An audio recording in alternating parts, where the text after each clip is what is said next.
Hello everyone, welcome back to the channel. आज की video में हम डील करने वाले हैं 8 नंबर पार्ट को। ठीक है, हमने सेक्शन 1 से लेकर के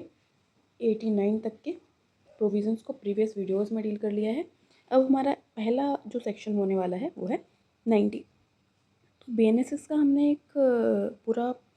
सीरीज़ बनाई हुई है जिसको आप जा करके देख सकते हो प्लेलिस्ट में। तो इसमें बताया जाता है सेक्शन 90 में issue of warrant in lieu of or in addition to the summons. तो बेसिकली जो कोर्ट होता है वो जब भी किसी केस में समन्स इशू कर सकता है for the appearance of the person. मतलब मान लीजिए एक व्यक्ति है और कोर्ट इस व्यक्ति के अपीयरेंस के लिए समन्स वहाँ पर इशू कर सकता है, लेकिन कोर्ट को ऐसे रीजंस सामने आते हैं कोर्ट के सामने और कोर्ट उनको राइट डाउन कर लेता है कि ये जो ए व्यक्ति है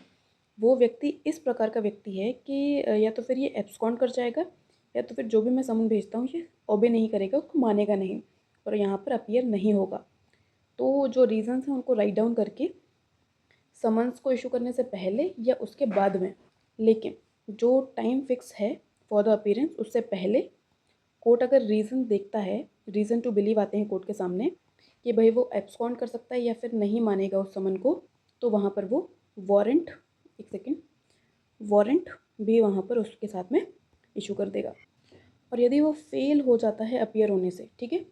and summon is proved to have been duly served, वो फेल हो जाता है और समन वहाँ पर प्रूव हो चुका है कि भाई वो तो जो समन था वो ड्यूली सर्व हो चुका है और उसके अपीयर ना होने के लिए कोई रीज़नेबल एक्सक्यूज़ भी नहीं आया है वहाँ पर,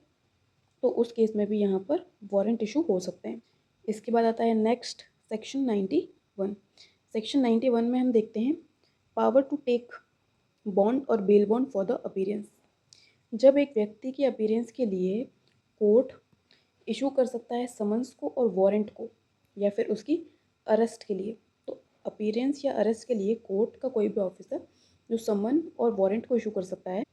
और जो व्यक्ति है जिसके लिए ऐसा समन या वारंट इशू करना है वो प्रेजेंट है कोर्ट में, तो वो जो ऑफिसर है जो ऐसी चीज़ें इशू करेगा वो कह सकता है कि भाई आप आओ और आप एग्जीक्यूट कर दो बॉन्ड और बेल बॉन्ड के आगे आप अपीयर होते रहोगे उस कोर्ट में या फिर किसी अदर कोर्ट में जहाँ पर भी वो जो केस है वो ट्रायल के लिए ट्रांसफ़र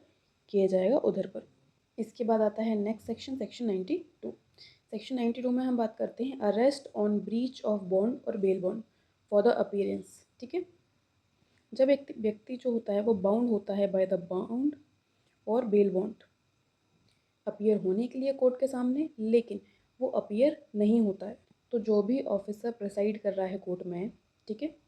वो इशू कर सकता है वारंट को ये डायरेक्ट करते हुए कि जो व्यक्ति है उसको अरेस्ट करके लेकर के आया जाए और प्रोड्यूस किया जाए उसके सामने। इसके बाद नेक्स्ट सेक्शन 93 जिसमें हम बात करते हैं provisions of this chapter generally applicable to the summons and warrants of the arrest. तो ये जो चैप्टर के प्रोविजंस हैं, the provisions contained in this chapter, जो इस चैप्टर के सारे प्रोविजंस हैं जो समन्स और वारंट से रिलेटेड हैं और उनके इशू से रिलेटेड हैं, उसके सर्विस और एग्जीक्यूशन से रिलेटेड हैं, वो जहाँ तक हो सके उस हर एक समन में और हर एक वारंट में ऑफ अरेस्ट में अप्लाई होंगे इस संहिता में जो भी दिए हुए हैं।